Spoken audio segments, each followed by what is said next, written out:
Então, livro de Salmos 32, verso 1. Bem-aventurado aquele cuja transgressão é perdoada e cujo pecado é coberto. O salmista está dizendo aqui, inspirado pelo Espírito Santo, que aquele que tem as transgressões perdoadas e cujo pecado coberto por quê? Coberto no sangue de Cristo. Então Deus, Ele olha para o ser humano que é cristão, um salvo, Ele vê o sangue de Cristo sobre a nossa vida, a nossa alma.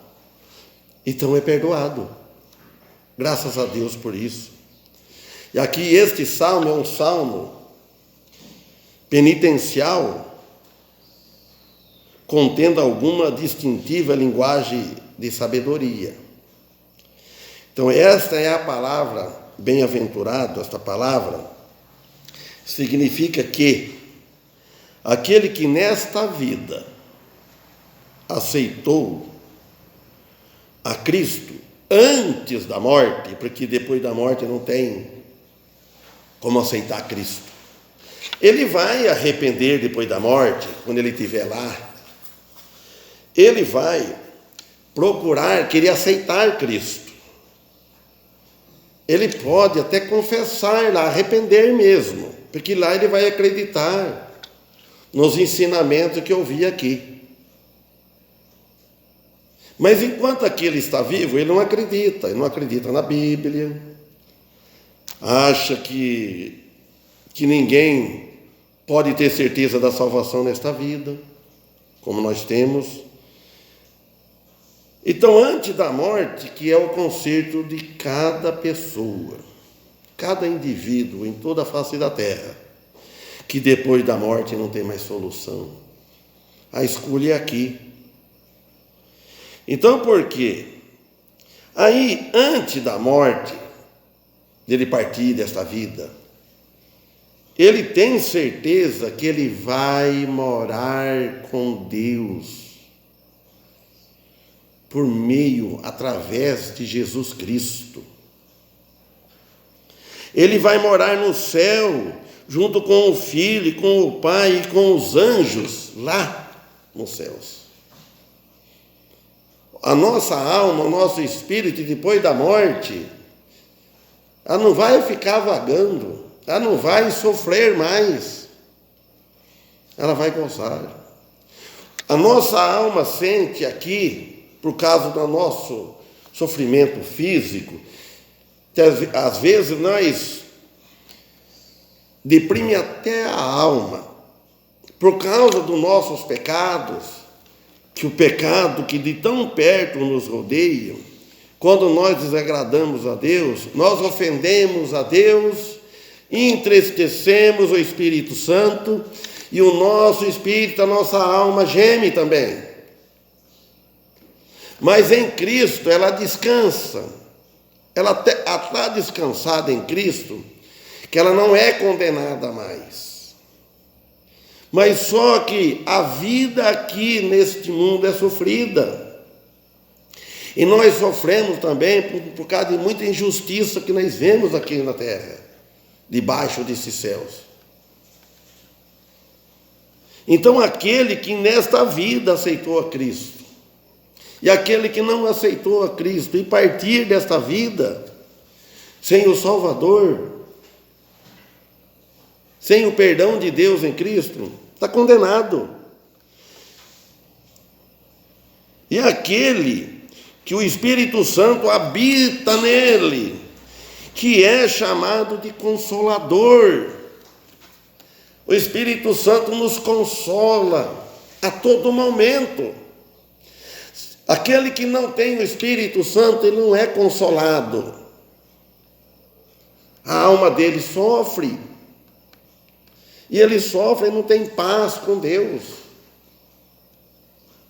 Bem-aventurado ele chama de bem-aventurado, Bem-aventurado, felizardo, aquele que abriu os olhos nesta vida para Jesus, para o Evangelho. Bem-aventurado, felizardo, privilegiado. Bem-aventurado que para frente, no futuro, ele vai morar com Deus. No momento que nós fecharmos os olhos, o corpo vai para o cemitério. Vão levar o corpo, vai ser sepultado. Mas a alma já foi. Ali é o corpo, é uma veste do nosso ser, nossa pessoa. É quem o Senhor não imputa maldade, pecado, transgressão. Então ele está falando daquela pessoa que o Senhor não atribui a responsabilidade de suas culpas. Não atribui mais. Enquanto a pessoa não é perdoada e não é bem-aventurada, então está atribuído tudo dela, está imputado todo o pecado e a condenação. Por que não está atribuída em nós? Porque ela foi atribuída a Cristo, toda a carga do pecado na cruz.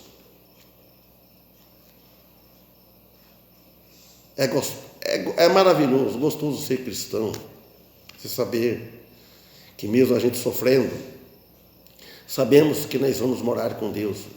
Nós não merecemos. Parece que nem orna a gente falar isso. Parece que é um orgulho. Parece que é uma arrogância você falar que é herdeiro dos céus, vai morar nos céus. E não. Nós vamos porque Cristo nos salvou. Ele preparou essa morada para nós. Verso 2. Bem-aventurado o homem a quem o Senhor não imputa a maldade, cujo espírito não há engano. Ora, no nosso espírito não há engano. Nós não estamos enganados. Bem-aventurado novamente aqui, aquele que desfruta nesta vida e após a morte. E terão as bem-aventuranças divinas. Então, esse salmo aqui, ele revela o terror do pecado não confessado. Quão terrível é. E nós, cristãos, nesta vida, quando nós pecamos e não confessamos a Deus, não pedimos perdão, olha, precisa pedir perdão a Deus. Pedir perdão. Se nós não confessarmos, nós não pedir perdão, nós não vamos para o inferno por causa disso.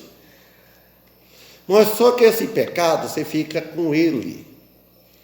Você vai sofrer as consequências dele aqui por causa de não confessar a Deus. E lá em Provérbios 28, parece, que diz assim, que tem que confessar e deixar o pecado.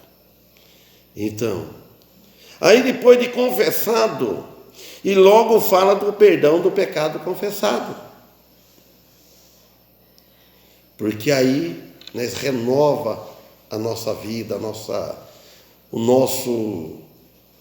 alegria, o nosso prazer, a nossa satisfação.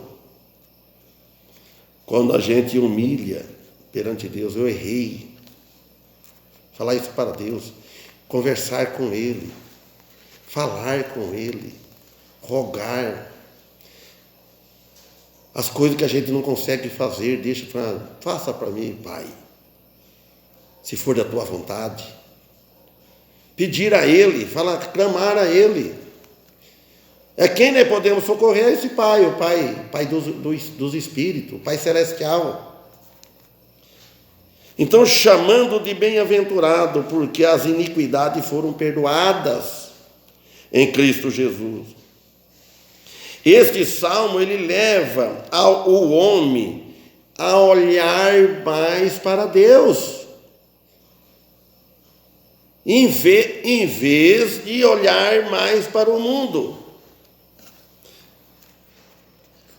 O cristianismo hoje, às vezes, muitos estão vivendo uma vida miserável espiritual. Está olhando mais para o mundo, para as dificuldades do mundo, para os prazeres, em vez de estar olhando para Deus. Se olhar mais para Deus, e Ele nos abençoa, né, em Cristo Jesus. Somente que é Ele que morreu em nosso favor, foi Ele, com amor misericordioso. Então nós devemos olhar mais para Deus, dar mais atenção para Deus. Se a gente olha tanto, então procura, eu vou olhar mais. Eu vou pensar mais nele. Ele morreu em nosso lugar, pagando as nossas dívidas. A dívida do homem é muito cara, é muito alta. A nossa alma, ela é cara. Não é com ouro e com prata, com obras, com nada disso que nós pagamos os nossos pecados. Ela foi levou as nossas culpas e pecados da cruz. Quando ele disse, tudo está consumado, isso está em João 19:30. Ele fala, quando eu guardei silêncio, o salmista está falando assim, ó, acontece com nós. Você peca, transgride escondido, ninguém sabe, você guarda em silêncio. Um dia vai aparecer. Ele fala, quando eu guardei silêncio, envelheceram os meus ossos pelo meu bramido em todo o dia. O salmista diz. Então Davi estava com a consciência pesada. Isso é um ensinamento para nós. Queimando como brasa de fogo, enquanto manteve os seus pecados sem confessar. Sem confessar. Ele fala, envelhecer os meus ossos. Os ossos perderam as forças. E a alma se agitava em angústia. O salmista percebeu as consequências do pecado sem confessar. Será que o cristão não percebe isso? Quando ele está desagradando a Deus? E ele, às vezes, deixa passar aquilo. Às vezes ele confessa, mas da boca para fora, que para Deus não tem isso. Deus sabe quando ele confessou seriamente. Mas ele continua. De novo, nós vemos aqui e provamos que não há carga mais pesada e dolorosa que o pecado não confessado, por falta de arrependimento. A carga vai ficando pesada, quando a gente não arrepende. Em Provérbios 28:13, ele disse, o que encobre as suas transgressões nunca prosperará, mas o que as confessa e deixa alcançará a misericórdia. Olha bem o que Salomão disse aqui. Aquele que encobre, deixa o pecado debaixo do tapete. Deixa debaixo do tapete, como fosse uma sujeira, né? Aquele que encobre as suas transgressões nunca prosperará. Ele vai para trás. Começa a ver todas as coisas acontecer com ele que ele não gosta, que ele não gosta, ele não almeja aquilo. Por quê? Ele está encobrindo as suas transgressões. Mas o que confessa, olha bem, e deixa. Não adianta você confessar o pecado e voltar praticando ele. Então, ele vai continuar. Ele está dizendo aqui, ó. Ele alcançará a misericórdia. Ao 14, de Provérbios 28. Bem-aventurado o homem que continuamente teme. Olha, continuamente. Não é que ele teme hoje, amanhã ele não teme a Deus. Ele respeita a Deus, ele tem temor continuamente teme. Mas o que endurece o seu coração cairá no mal. Olha o perigo do coração duro. O salmista está falando para os cristãos. Ele está falando de experiência própria. Aquele que endurece o coração, ele tem fé em Deus, ele tem Deus como Pai, ele crê em Deus. Ou vocês acham que cristão não tem cristão coração duro? Ele vai cair no mal, nunca prosperará na vida espiritual. Então é isso a lição que o salmista deu. Aqui foi o Salomão. Agora no 4, porque de dia e de noite a tua mão pesava sobre mim, o meu humor se tornou em sequidão de estio.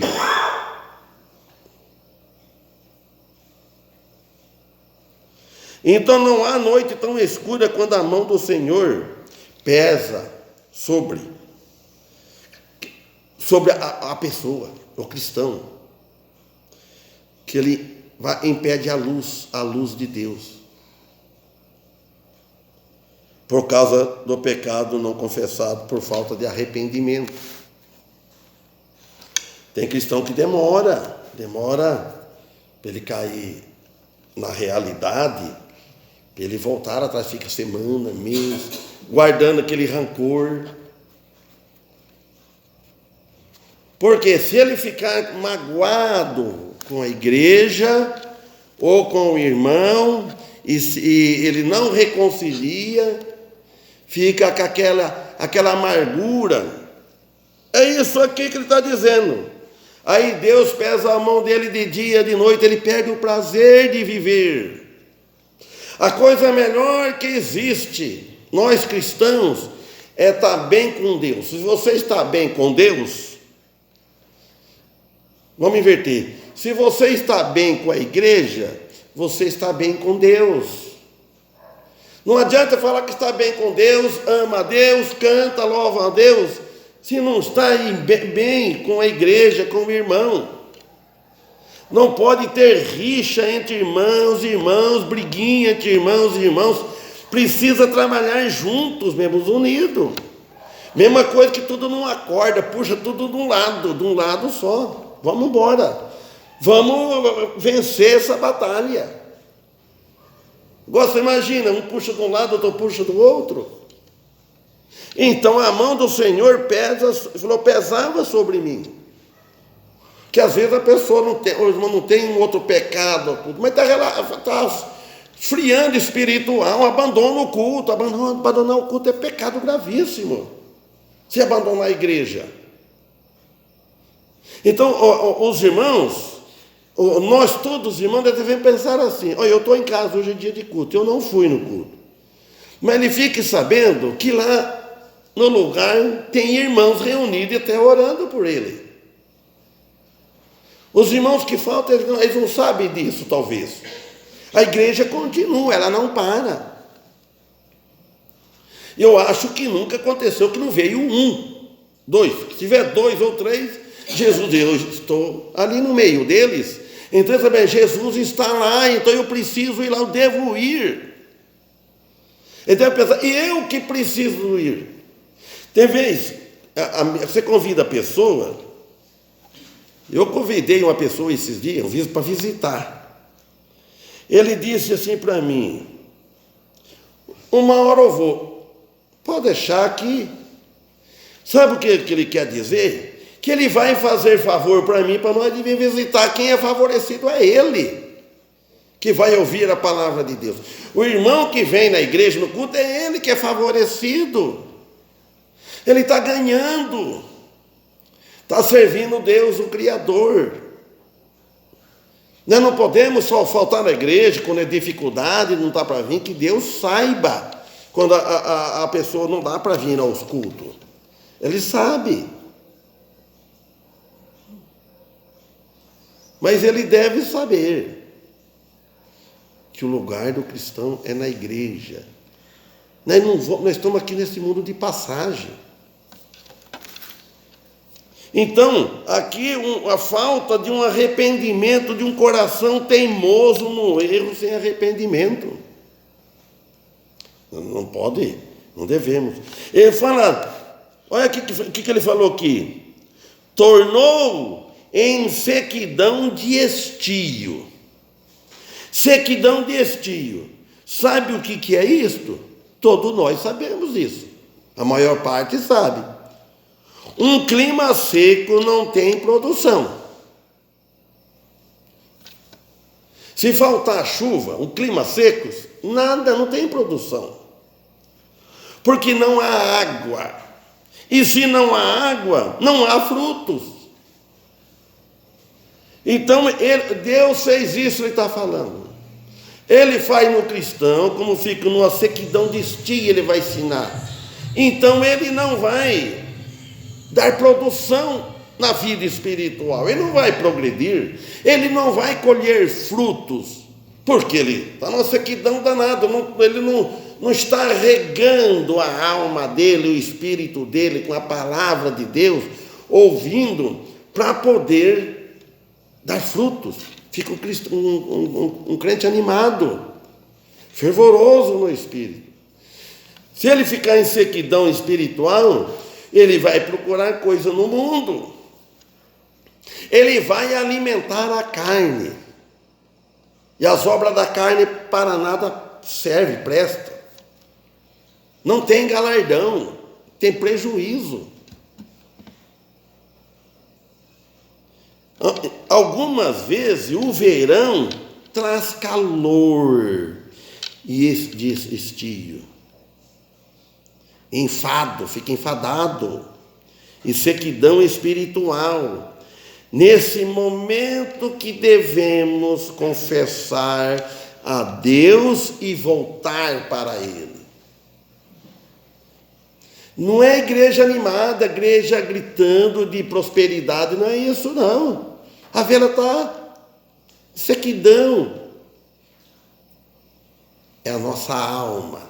Nós temos que regozijar a nossa alma. Não é a carne. Não é pular, não é levantar os braços, não é fazer nada disso. É a alma. É a alma nossa. Quem confessa a culpa a Deus em nome de Jesus Cristo, com certeza vai usufruir de um estado de santidade e de graça celestial. É isso que nós devemos, sempre estar pronto para servir a Deus. Aí no 5 ele fala assim, confessei-te o meu pecado, e a minha maldade não encobri.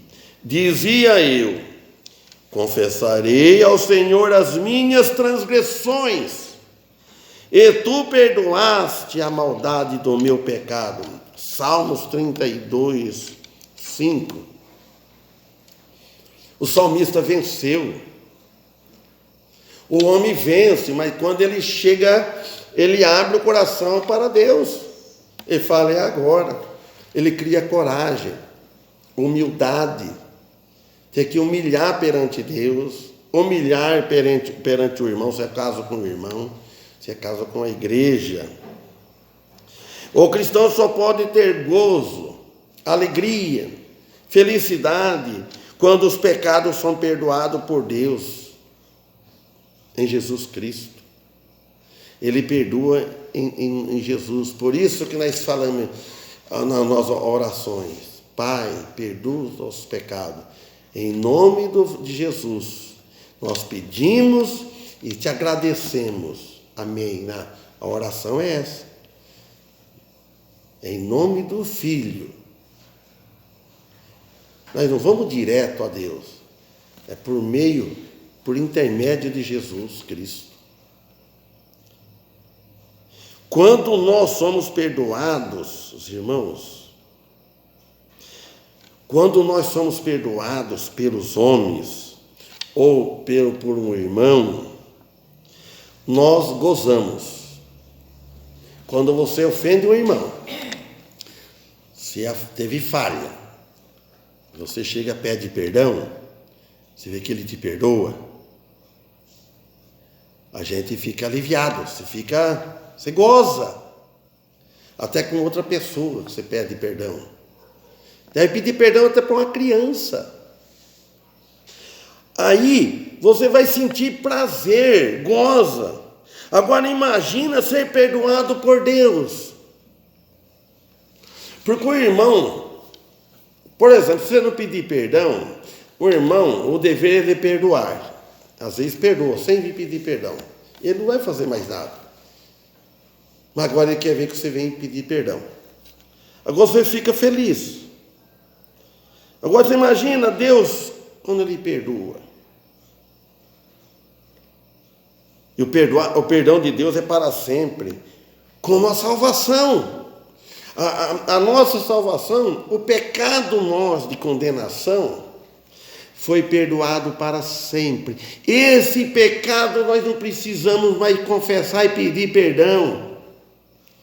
Quem foi salvo uma vez é salvo para sempre. Você não precisa confessar mais. Quando Jesus, junto com os discípulos, quando ele pegou uma bacia d'água, ele falou de lavar os pés dos discípulos. Olha, pensa bem o ensinamento de Jesus. Imagina só, Jesus já sabia a reação de Pedro. Você nota que Pedro, entre os discípulos, é o que é o mais falado.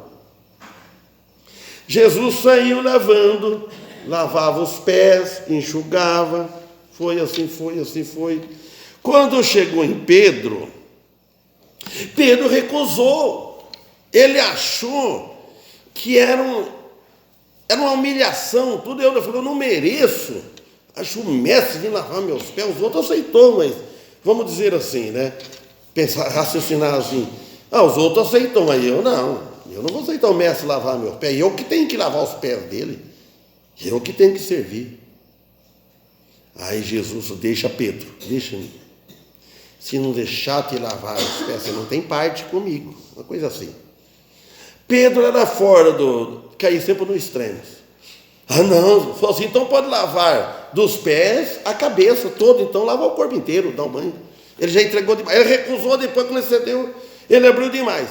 Jesus não, só os pés, porque os demais, o corpo já está limpo. É uma lição que Jesus estava dando para ele, para os discípulos, e ficou registrado isso para nós, que esse lava-pés é a confissão de pecado, que nem sempre tem um lava-pés. Você tem que confessar o pecado.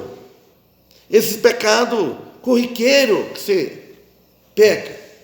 Você não precisa mais agora, o pecado da salvação, mas está tudo limpo. Você não está mais condenado, não vai para o inferno. Mas só esse pecado que você comete, não é um lava-pé. Então você confessa a Deus. Pronto, ficou limpo. Daqui a pouco você suja. Porque os pés, mas você nota bem também outra razão, para a gente pensar bem. Por quê? Os pés estão mais no contato com o chão. E antigamente não usava sapato, bota que nem hoje, né? Era diferente. Então os pés estão mais no contato com o chão sujo. Mais. E o que eu quero dizer? E nós estamos mais em contato com o mundo. Nós estamos andando no mundo, nós estamos aqui, esse corpo. Por isso que nós precisamos confessar os pecados. Eu não falo na ceia como falava de primeiro, porque eu penso assim, eu raciocino assim. Porque quantas vezes eu fazia irmão confessar na marra. Se eu visse um irmão andando de bermuda, pensa bem, de bermuda, naquele tempo qualquer coisa, você achava então, não tinha costume. Muitos irmãos confessavam, porque exigia confessar para tomar a ceia. E não é bem assim, ele tem que confessar livre e espontânea vontade. Se ele não quiser confessar e tomar a ceia indignamente, ele é culpado do sangue do Senhor, ele tem que entender isso aí. Mas não é que ele vai ser condenado, ele vai ser condenado aqui, nesta vida. Porque Paulo não disse, o que come, participa da ceia indignamente, o que vai acontecer? Por isso que ele fala, há muitos fracos, há muitos doentes, há muitos que dormem. E eu já vi gente pregar, e vocês sabem o que ele entendeu? Ele interpretou tudo diferente. Ele entendeu tudo espiritual. Não. Há muitos fracos. Se está com fraqueza espiritual, está certo. Doente fisicamente, porque está tomando a ceia indignamente. Não confessa. E muitos que dormem. Dorme o quê? Está dormindo sono? A pessoa ouviu a pessoa pregar, eu vi no vídeo. Ele falou que está dormindo assim espiritual. Está dormindo, estou vendo culto. De fraqueza. Não é. Ele dorme porque morreu mais cedo. Debaixo de vara de castigo. Mas a alma foi para o céu. É isso que é a beleza do Evangelho. Boas notícias, boas novas, que não falei aquele dia. Como que você vai dar uma boa notícia e depois você perde ela? Então não é boa notícia, não é uma notícia completa. O Evangelho salva de verdade, mas a pessoa tem que entender e aceitar Cristo de cheio, de verdade. Ter certeza da salvação e mostrar frutos dignos de arrependimento. Porque se ele não mostrar fruto digno de arrependimento, é desconfiar. Às vezes nós duvidamos, mas quem sabe bem é Deus. Às vezes uma pessoa fica 10 anos, 20 anos fora da igreja e um dia ele volta. Agora, se não acontece nada, você fica meio com o pé atrás, mas não podemos julgar. Então, ele fala, confessei-te o meu pecado. Então, o cristão só pode ter esse gozo assim, se confessar o pecado. Então, Cristo, ele nos consola. Também 1 João, capítulo 2, versículo 1. Lá João falou bem delicado, meus filhinhos. João falava meus filhinhos, os amados. Meus filhinhos, estas coisas vos escrevo para que não pequeis. E se alguém pecar, temos um advogado para com o Pai, Jesus Cristo o justo. Então vamos dizer assim, que ele está me dando um conselho, ele está exortando. Para que não pequeis, não é para pecar. Ele não está dando autoridade e ordem para pecar.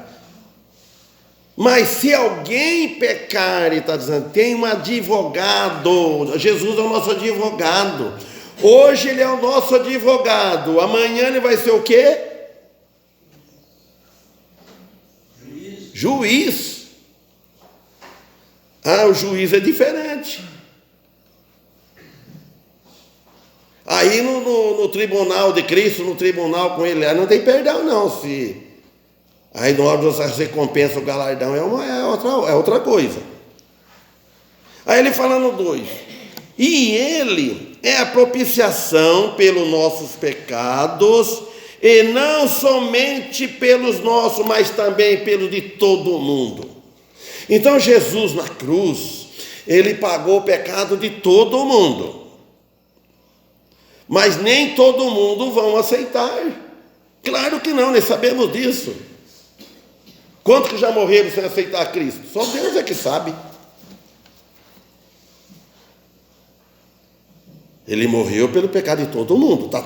Ele pagou a conta. Mas não todos vão aceitar. Então o perdão do pecado retrata a situação aqui do salmista, de Davi, que louvou a Deus por sua grande misericórdia e compaixão em perdoar os seus pecados. Ele louvou a Deus. E nós devemos louvar a Ele também, louvá-lo Ele de coração mesmo, com a alma, e com o testemunho, e com as boas obras. Irmãos, no lugar que nós estivermos, que nem o irmão Daniel usou bem aquele dia, aqui é uma coisa, no culto é uma coisa, a igreja. Você vê se aguenta certas coisas, mas lá fora, aguenta. Aguenta. Lá fora é uma coisa. Se você tiver alguma reação estranha que escandaliza, leva o pensamento a Deus. Pede perdão a Deus e conserta e confessa. Pede perdão. Então, Davi, aqui, o pecador assumido. E muitos não querem assumir que é pecador.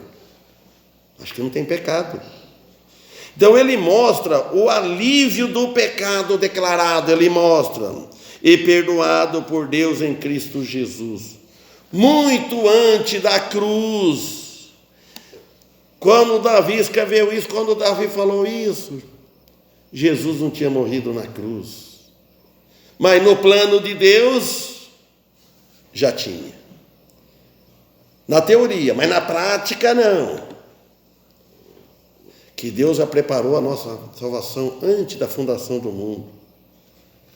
Então, por isso, todo aquele que é santo orará a ti, a tempo de ter poder achar, versículo 6, até no transbordar de muitas águas, estas não lhe chegarão.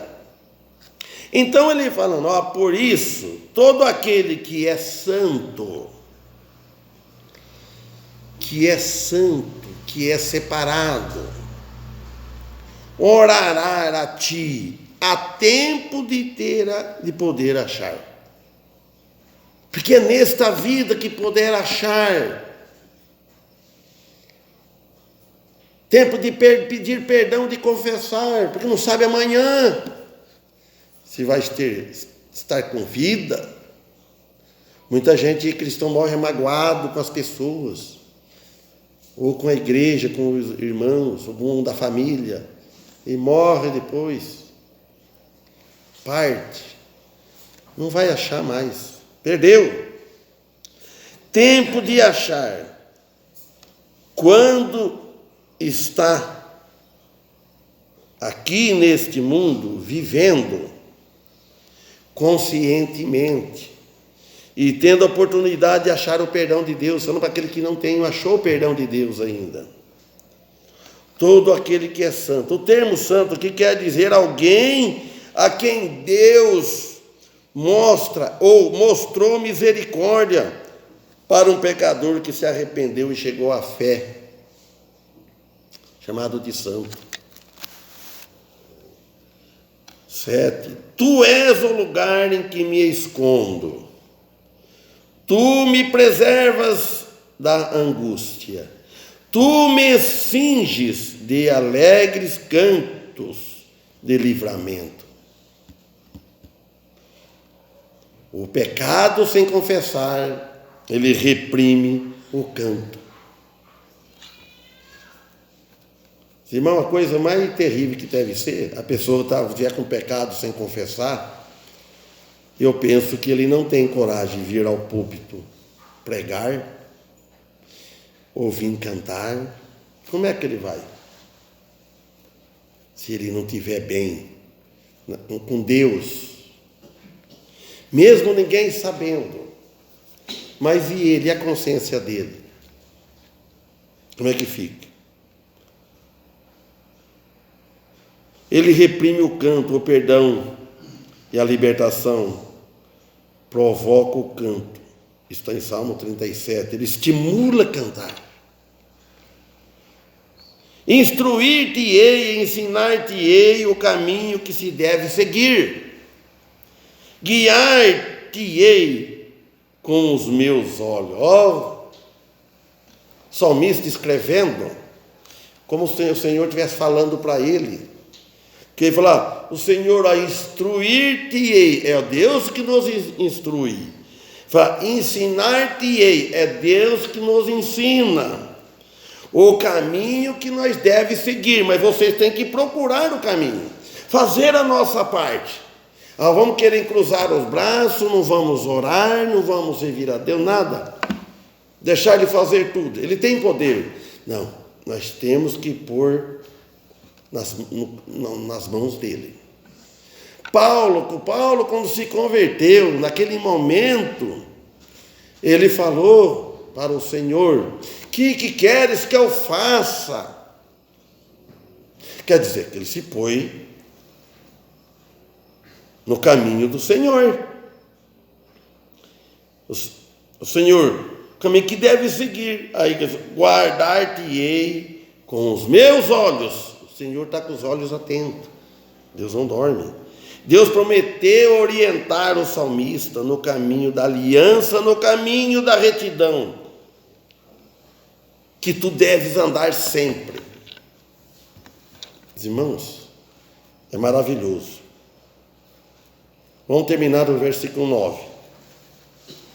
Ele diz assim, eles um animal aqui: não sejais como o cavalo, nem como a mula, que não tem entendimento, cuja boca precisa de cabresto e freio, para que não se cheguem a ti. Estudei tanto essa passagem da casa dos irmãos aí que estou lembrando agora. Já que esses animais que ele está usando aqui devem ser refreados, então o cristão também teimoso, porque o animal é teimoso, deve ser refreado também. Só que os animais não raciocinam, e nós raciocinamos. Nós lemos, nós entendemos, nós sabemos às vezes o que está errado. Às vezes o cristão faz a mesma coisa que um animal. Os cristãos devem obedecer por amor, não por obrigação, não na força da lei, regras, ordens, castigos. Sim, deve obedecer por gratidão. Em Provérbio 26, 3 também fala: o açoite é para o cavalo e o freio é para o jumento, e a vara é para as costas dos tolos. Olha.